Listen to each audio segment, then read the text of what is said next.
Hey, thanks very much. And Arlene, welcome back. Congratulations on the opportunity. And I got to start with the obvious. I mean, so many fighters have tried and failed against Cris Cyborg. What's the key to you being successful where those others have failed? So many people have tried and failed, but not all of them. I feel like there's obviously things that have been exposed in more recent times. Hopefully I can also expose them. So, then do you take a look at that Nunes fight as a blueprint? Do you feel that that maybe also shattered the mystique that Cyborg had in the featherweight division? Oh, definitely. At the end of the day, she's human. She's very, like, she is beatable. In saying that, like, going back to the Nunes fight, like, when you watch it, it really could have gone one of two ways. They were both swinging, and all it would have taken was for one of Cyborg's punches to land on Amanda. So, yeah, it really is a shame that a rematch wasn't happened between the two of those. I think that would have been an interesting fight, but it did show that she was beatable. Something that no one else has done. So yeah, I take definitely comfort in that. But I always said that was a way to beat her, was just to put it back on her, I guess. So it'll be exciting on Thursday. And last one for me. I mean, preparing for a title fight is a tough job at the best of times. We're not in the best of times. We're in a pandemic. We've seen all sorts of restrictions in terms of social distancing and closures, everything else. What has camp been like for you for this fight? We've been lucky. There was a period there where, like, all the gyms were closed in Australia, which meant that we couldn't go to our gyms and do our training session. As I just said in another interview, I am lucky that I've got a setup at home, which allowed me to keep training. But I've been able to, like, it's been a good 3 months now that the gyms have been open back up, so all's been back to normal for me in a sense. So I've had a very, very solid camp. It took on a lot of help from other gyms and had more training partners come on board. And I was pushed very, very hard this fight camp. Donna? Arlene, I'll admit I'm guilty of this as well, but on this media call with Cris earlier, there have been a lot of questions about other people, Katie Taylor, Amanda Nunes, not a huge amount about Arlene Blencowe. Do you feel you're being overlooked in this fight? I'm kind of glad that I am being overlooked, really, because it's making all the odds back at home for people that are putting money on me. I know that, the odds are against me, but all the greatest success that I've had in my life, in my fight career, has come from me being an underdog. And, us Aussies are known to be battlers, and we strive, we thrive, I should say, as underdogs. And, I think I'm going to shock the world on Thursday night. You mentioned Aussies being fighters, and of course there's a lot going on in Australia at the moment with these lockdowns and everything else. Was there a chance maybe that this fight wasn't going to happen, or that you would have to do it in some other place, or was it easy enough for you to get to the States for this? I was lucky. I mean, we had to do, apply for travel exemptions and that, and I feel very, very I am very, very grateful that, obviously I was granted them, because, there's a lot of people, and the world is a crazy place at the moment, and people have been denied travel rights to, attend funerals and bigger things in life. And I feel like, obviously fighting for a world title is a very, very big thing, and it's a big thing in my life, but, not to be able to do travel at the moment for a funeral, that to me is, a lot worse. So, grateful. I am also thinking that, the fight this year being allowed to happen is awesome too, because I thought this year was just going to be a complete write-off, that, 2020 was just going to be a year of growth and training, and that, when the world goes back to normal, or what form of normal will be, next year would happen. But, stoked that it's happening this year. Gareth? Good evening, Arlene. London calling. Hi. I was with Leah McCourt, the Bellator featherweight, on Saturday night in Paris at the event, and we both feel this is that, and Leah, I'll use Leah's words, that Arlene really needs to impose herself early in the fight as well. And you are a very imposing person and fighter. Yeah. Is that really important, that you get Cyborg's respect early in the fight? Definitely. And as I said in another interview, she senses fear, and she feeds on and thrives off that. So if she sees that I'm on the back foot, or, in danger, or she can smell fear on me, she's going to jump on that. And yeah, I guess she's also got a point to prove too. This is her first title defense, so she's going to want to get in there and you know, get the job done, like probably pretty early too. It's a 5-round fight. I know that you know, as the rounds go on, she will start to wear. So yeah, it's very, very important that I state my dominance in that fight early on. And is it important in another way? Obviously, your ring sobriquet or your cage sobriquet, anger fist. We know what that means. That we know you're heavy-handed as well. Yeah. Is it? You know, timing always beats speed, beats brawling, doesn't it? And Definitely. And I wonder whether you seem like you want to really enjoy the moment in a sense. And I don't mean that in a masochistic way, but in a way that if you stay calm, you know you've got the tools to be able to do it in the exchanges. Yeah, definitely. If like I showed that in my last fight with Leslie. Yes. Yeah, it's just a matter of, you know, hitting and moving and waiting for opportunity. Not every punch, as my coaches say to me, not every punch has to be a hard punch. So, yeah, it's just, you know, hitting and moving and setting your punches up. And, yeah, obviously everyone knows that boxing is my background and, you know, I'll obviously be relying heavily on that in this fight too. I feel like my boxing craft is more dominant than hers. So, yeah. Hopefully it'll show.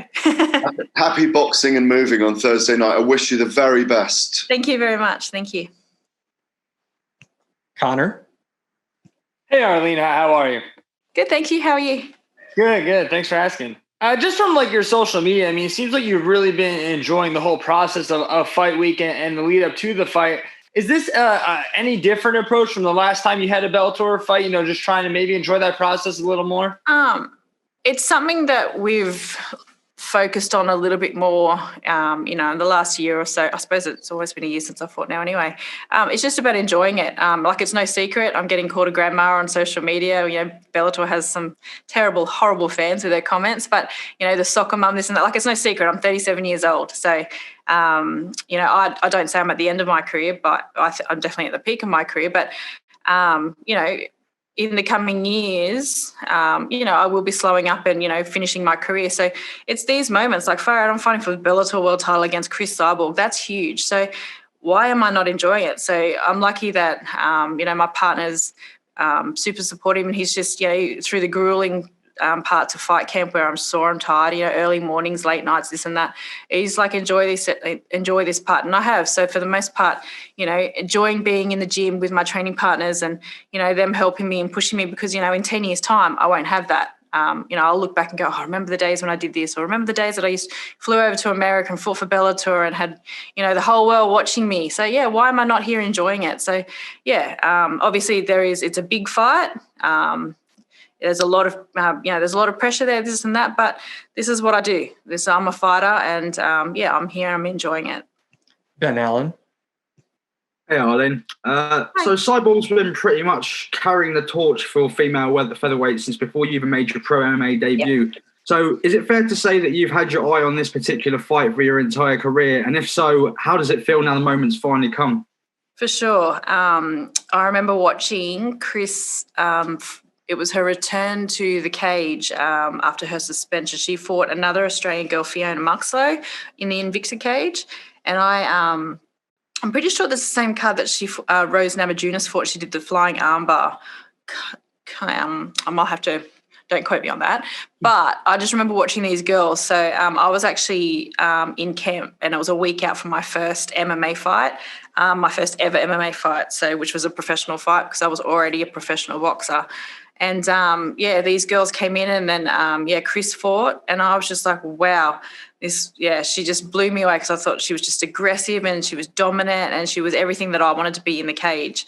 And, yeah, she's been at the top of the ranks ever since. And, yeah, every fighter should be obviously aiming to fight the best, and she's always been there in my sights. And I've just been climbing those ranks. And, yeah, to be able to sit here and fight her on the Bellator promotion for the Bellator world title means a lot. And I'm just glad that's happening here. Obviously, the fact that she came over from the UFC, like, I'm stoked that I feel like she's come to my grounds because, yeah, I've been here now for almost 6 years, signed with Bellator. This has been my home for a long time now, and this is where my home will continue to be, and I'll be staying here until the end of my career.